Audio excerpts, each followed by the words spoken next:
Nagkagulo ang mga residente sa Barangay Bugo sa Cagayan de Oro nang makita ang sinapit ng isang binatilyo roon. Pasintabi lang po.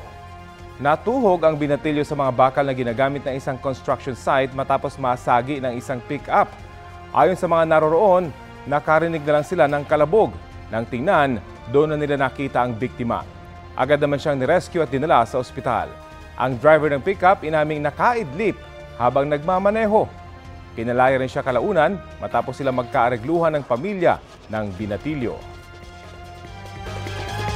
Kapuso, alamin ang maiinit na balita. Bisitahin at mag-subscribe sa GMA Integrated News sa YouTube.